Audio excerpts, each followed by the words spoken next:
រយៈពេលជាច្រើនថ្ងៃបន្ទាប់ពីប្រើរថក្រោះបំពាក់កាំភ្លើងយន្តផងនិងតបថ្មើរជើងផងដើម្បីកំទេចភូមិព្រៃច័ន្ទក្នុងខេត្តបន្ទាយមានជ័យរបស់កម្ពុជាកងកម្លាំងថៃបានបង្កើនការវាយប្រហារនៅព្រឹកព្រលឹមថ្ងៃទី17ខែធ្នូឆ្នាំ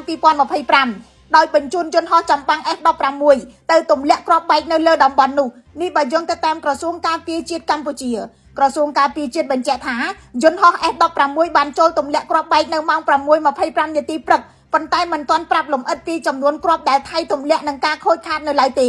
ភូមិព្រៃច័ន្ទដែលធ្លាប់ជាទ្រនំសុកសានរបស់ប្រជាជនកម្ពុជាបានប្រែក្លាយទៅជាតំបន់ចំនួនចាប់តាំងពីខែកក្កដាឆ្នាំ2025មកក្រោយពីយោធាថៃបានពាត់បន្លាលួសយកដីនឹងផ្ទះរបស់ពលរដ្ឋខ្មែរជាច្រើនហិកតា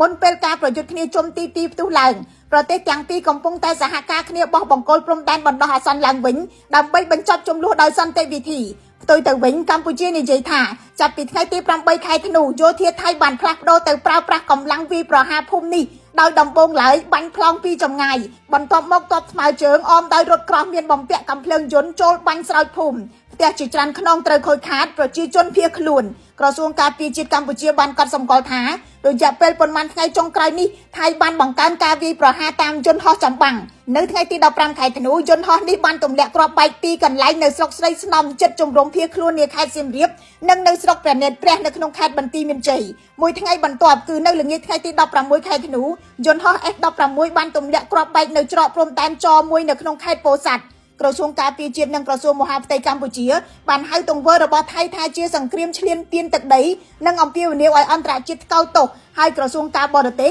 បានរាយការណ៍ពីសកម្មភាពរំលោភបំពានរបស់ភាគីថៃទៅអង្គការសហប្រជាជាតិជាបន្តបន្ទាប់ខ្ញុំរស់សុធាពី News Today NTTV